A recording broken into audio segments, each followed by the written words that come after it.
Good morning, dear students. How are you? I hope you all are fine. Today we are going to start chapter 4 of chemistry, that is chemical bonding and molecular structure. So first we will start here. What is the chemical bonding? Chemical bonding मतलब क्या होता है? Chemical bonding is a type of attractive forces which is present between the two chemical species or which bind the two chemical species. जिससे दो chemicals आपस में जुड़ते हैं जिस चीज़ से उसको बोलते हैं बॉन्ड. जिस बंध के द्वारा जुड़ते हैं उसको बोलते हैं रासायनिक बंध या केमिकल बॉन्ड. अब ये बंध क्यों बनता है, ये एटम्स क्यों बॉन्ड फॉर्मेशन क्यों करते हैं? System having less energy is more stable when atoms form bond energy is release. जब भी system having less energy is more stable, जिसके पास लेस एनर्जी रहती है वो ज़्यादा स्टेबल होता है. When atoms form bond energy is release, तो जब भी दो एटम्स आपस में मिलके बॉन्ड का फॉर्मेशन या बंध बनाते हैं तो उसमें ऊर्जा निकलती है, एनर्जी रिलीज होती है, जिससे कि सिस्टम ज़्यादा से ज़्यादा स्टेबल हो सके. अब हम टाइप्स ऑफ बॉन्ड या बंध के प्रकार पढ़ेंगे. सबसे पहला है आयनिक बंध या आयनिक बॉन्ड, कोवलेंट बॉन्ड या सहसंयोजक बंध. Third is coordinate bond, metallic bond and hydrogen bond. So first we will study about the ionic bond. Ionic bond या ionic bond क्या होता है? Ionic bond is present between the ions. Ions कौन से होते हैं? Positive ions, negative ions. इनके बीच में जब एक पॉजिटिव और एक निगेटिव आपस में जुड़ते हैं उसके बाद जो बॉन्ड फॉर्मेशन होता है उसको बोलते हैं ionic bond. Metal atom loses electrons and form cations. तो जो मेटल एटम इलेक्ट्रॉन्स लूज करता है वो कैटायन का फॉर्मेशन करता है, यानी उसके पास पॉजिटिव चार्ज आता है. और जो इलेक्ट्रॉन्स गेन करता है उसके पास निगेटिव चार्ज आता है, उसको बोलते हैं एनायंस. ओके, तो metal loses electrons and form cations. जितने भी मेटल्स वो इलेक्ट्रॉन लूज करके क्या फॉर्म करते हैं? कैटायंस का. और नॉन मेटल्स जो रहते हैं वो इलेक्ट्रॉन्स गेन करते हैं और वो फॉर्मेशन करते हैं एनायंस का. And these cations and anions are attracted to each other due to opposite charges. ये opposite charges एक पॉजिटिव और एक निगेटिव आपस में मिलते हैं तब कौन सा बॉन्ड का फॉर्मेशन होता है? आयनिक बॉन्ड का. Next is it is also known as electrovalent bond. इस बॉन्ड को इलेक्ट्रोवेलेंट बॉन्ड भी बोलते हैं. Like sodium, what is the atomic number of sodium? 11. Okay, so its electronic configuration will be 2, 8 and 1. Chlorine का कितना होता है? 17. तो 2, 8 और 7 यानी फर्स्ट सेल, सेकंड शेल और थर्ड शेल में इसके इतने इलेक्ट्रॉन्स प्रेजेंट रहेंगे. तो sodium ions will lose electrons. तो जो आयन लूज करता है उसके पास क्या होता है? पॉजिटिव चार्ज आता है. तो सोडियम के पास पॉजिटिव चार्ज है, वो क्या कहलाएगा? Cation. And chlorine will gain electrons. Chlorine 7 है तो ऑक्टेट कंप्लीट करने के लिए, आउटर मोस्ट शेल कंप्लीट करने के लिए वो इलेक्ट्रॉन्स गेन करेगा, इसलिए वो क्या कहलाएगा? एनायन कहलाएगा. उसके पास कौन सा चार्ज आएगा? निगेटिव चार्ज आएगा. And the compound formation will be sodium and chloride. So this bond is very strong. Ionic bond जो पॉजिटिव और निगेटिव आयंस के बीच में फॉर्म होता है वो बॉन्ड बहुत ज़्यादा स्ट्रॉन्ग होता है. इसलिए जितने भी आयनिक कंपाउंड्स होते हैं उनकी फिजिकल स्टेट होती है सॉलिड स्टेट, यानी ठोस अवस्था में पाए जाते हैं. जब ठोस अवस्था में पाए जाते हैं इसलिए इनका मेल्टिंग पॉइंट या बॉइलिंग पॉइंट या गलनांक या क्वथनांक जिसे बोलते हैं वो भी उच्च रहता है या हाई रहता है. Because strong forces is present between them to break them molecules, क्योंकि उनके बीच में स्ट्रॉन्ग फोर्सेज प्रेजेंट रहता है. Next one is hard and brittle nature. तो ionic compounds are hard in nature. Ionic compound solid form में रहते हैं इसलिए वो सारे क्या रहते हैं? हार्ड रहते हैं. Because strong electrostatic force is present. Electrostatic force यानी एक पॉजिटिव और एक निगेटिव आयंस का फोर्स जो उसमें प्रेजेंट रहता है. Now solubility. Ionic compounds are soluble in polar solvent and they are insoluble in non polar solvent. Now what is the reason that they are not soluble in non polar solvent? When ionic compounds are dissolved in polar solvents like water, polar molecules attracted toward the cations. तो वो जितने भी molecules रहते हैं वो किस तरफ attract हो जाते हैं? कैटायंस की तरफ अट्रैक्ट हो जाते हैं. इसलिए किस में सॉल्युबल रहते हैं? पोलर सॉल्वेंट्स में सॉल्युबल रहते हैं. Next topic is electrical conductivity. In ionic compound ions are present but they are bounded by strong electrostatic force of attraction. Ionic compound में आयंस प्रेजेंट रहते हैं, पॉजिटिव और निगेटिव आयंस रहते हैं, उनके बीच में स्ट्रॉन्ग फोर्स ऑफ अट्रैक्शन रहता है, इसलिए सॉलिड स्टेट में नॉन कंडक्टर रहते हैं। लेकिन मॉल्टेन स्टेट में जिसको मेल्ट करेंगे या वाटर में डिजोल्व करेंगे, दे हैव फ्री आयंस, उनके आयंस फ्री हो जाते हैं, पॉजिटिव और निगेटिव आयंस आपस में बॉन्डेड नहीं रहते हैं, so they are good conductor of electricity.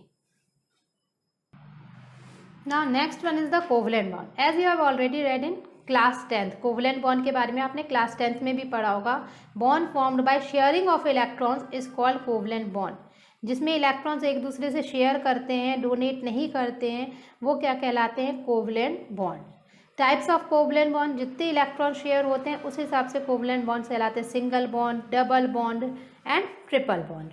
Now first one is single bond. Single bond when one electron is shared by atoms, जिसमें सिर्फ सिंगल इलेक्ट्रॉन शेयर हो रहे हैं, then it is known as single bond. Like you can see here in hydrogen molecules, hydrogen का atomic number होता है 1।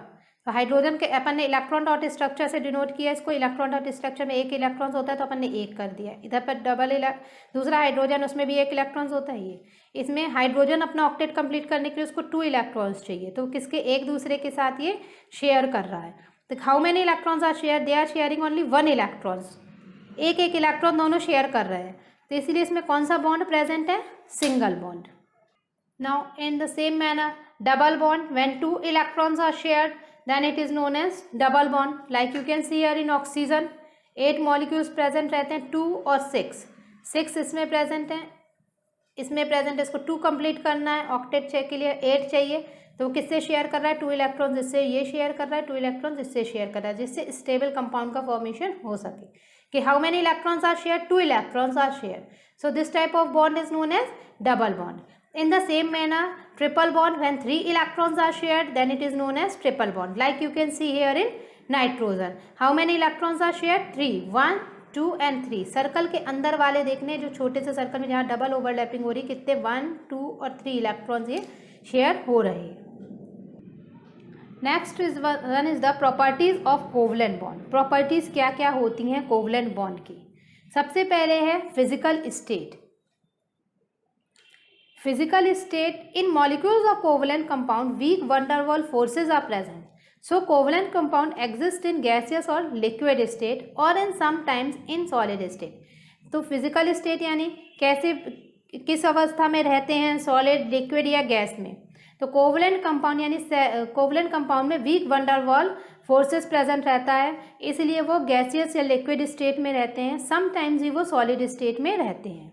Next one is the melting and boiling point. Melting और boiling point are lower than the ionic compounds, क्योंकि ionic compound में strong electrostatic force रहता है, इसमें weak force रहता है, इसीलिए इनके क्या रहते हैं? मेल्टिंग पॉइंट और boiling point are low.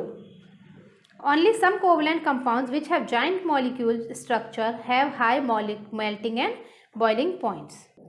Next topic is solubility. Covalent compounds are soluble in non-polar solvents. Covalent compounds non-polar solvents like benzene वगैरह में soluble रहते हैं, लेकिन insoluble in polar solvents like water. Now electrical conductance. Covalent compounds are non-conductor of electricity in solid state or in fused state. They are not a good conductor of electricity. Directional natures. Covalent compounds are directional in nature. Next is the molecular reactions. Reactions of covalent compound are molecular in nature. They takes some time in completion. Covalent compound में जो भी reaction होते हैं तो उसमें time लगता है, धीरे धीरे होते हैं। Now next I am going to explain you bond parameters. Bond parameters में क्या होता है? सबसे पहले बॉन्ड एनर्जी और बॉन्ड डिसोसिएशन एनर्जी किसे बोलते हैं? Energy required to break 1 mole of a particular type of bond in gaseous state is called bond energy. जितनी एनर्जी अपन को बॉन्ड को ब्रेक करने में जो एनर्जी लगती है उसको बोलते हैं bond dissociation energy. The energy required to break 1 mole of particular type of mole bond in gases state is called bond energy. Next one is bond length. Bond length means distance between the nuclear of 2 bonded atoms. 2 atoms के बीच की centre से nucleus मतलब होता है उसका central part atoms का, तो न्यूक्लियस से सेंट्रल पार्ट से दोनों की दूरी जो रहती है वो उसकी कहलाती है बॉन्ड लेंथ। बॉन्ड एंगल किसे बोलते हैं? Angle between the 2 nearest bond is called bond angle. And bond order, number of bond present between the two atoms is called bond order. जितने bonds के number of bonds present रहते हैं कोई भी दो atoms के बीच में, तो उसमें bond order वो कहलाता है. जैसे single bond है तो bond order 1 हो जाएगा, double bond है तो bond order 2 हो जाएगा, और अगर triple bond है तो bond order 3 हो जाएगा. Now next topic is valence bond theory. Now when two atoms form bond, attraction and repulsion both forces are present between them. जब भी दो एटम्स बॉन्ड बनाते हैं तो उसमें आकर्षण भी होता है और रिपल्शन भी होता है. दोनों तरीके के फोर्सेस काम करते हैं. Attraction is present between nucleus of one atom and electron cloud of other atoms, and repulsion is present between electron cloud of both the atoms and nuclei of both the atoms. Okay, then initially attraction is more than the repulsion, then the atoms close together and they form a bond, and after a certain limit repulsion forces become more, and then at certain distance attraction and repulsion both becomes equal and then these are called bonded. इसमें क्या बताया पहले कि attraction होता है किसके बीच में, nucleus के बीच में, और इलेक्ट्रॉन क्लाउड्स के दूसरे जो एटम्स है उसके इलेक्ट्रॉन क्लाउड्स यानी बाहरी तरफ से अट्रैक्शन होता है. Then next one is the repulsion होता है किसके बीच में, दोनों के इलेक्ट्रॉन क्लाउड्स के बीच में और दोनों के न्यूक्लियस के बीच में. Then attraction is more than the repulsion, फिर अट्रैक्शन ज़्यादा हो जाता है, रिपल्शन कम हो जाता है. Then after certain limit repulsion forces become more, attraction repulsion होता रहता है. उसके बाद एट अ सर्टेन डिस्टेंस फिर अट्रैक्शन एंड रिपल्शन दोनों बराबर हो जाते हैं and then both the atoms are bonded and they form a bond. Now next one is concept of overlapping. Now covalent bond is mainly formed by the overlapping of orbitals. जितना ज़्यादा overlapping होती है orbitals की उतना ही ज़्यादा strong bond formation होता है. Zero overlapping means the overlapping which does not result in the formation of bond. Overlapping हो रही है उसके बीच में, अगर bond का formation नहीं हो रहा है तो वो क्या कहलाती है, zero overlapping कहलाती है. Now types of overlapping.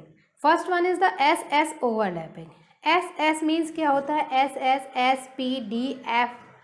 When आपने ऑर्बिटल्स के नेम पढ़े होंगे तो एस एस ओवरलैपिंग किसे बोलते हैं, जब एक एस का शेप क्या होता है ऑर्बिटल्स का, ओवल शेप, ये गोला जो बना हुआ है.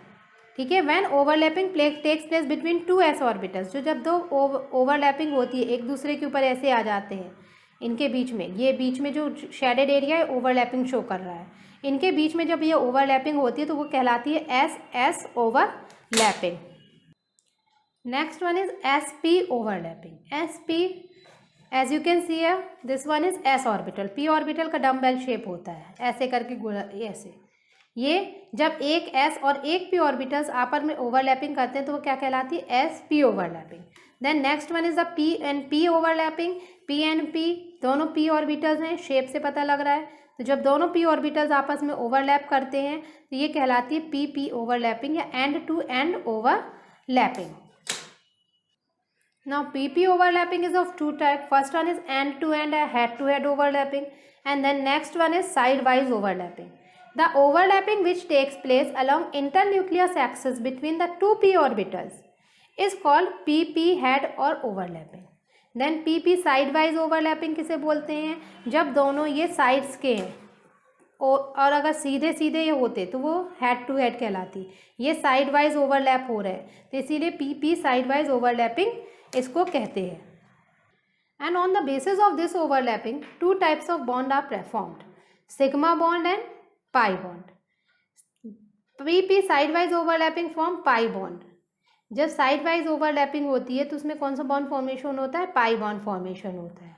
और अदर्स जितनी भी ओवरलैपिंग्स होती हैं उसमें सिग्मा बॉन्ड फॉर्मेशन होता है. अब सिग्मा और पाई बॉन्ड में डिफरेंस क्या है, सिग्मा बॉन्ड स्ट्रॉन्ग होता है, पाई बॉन्ड वीक होता है.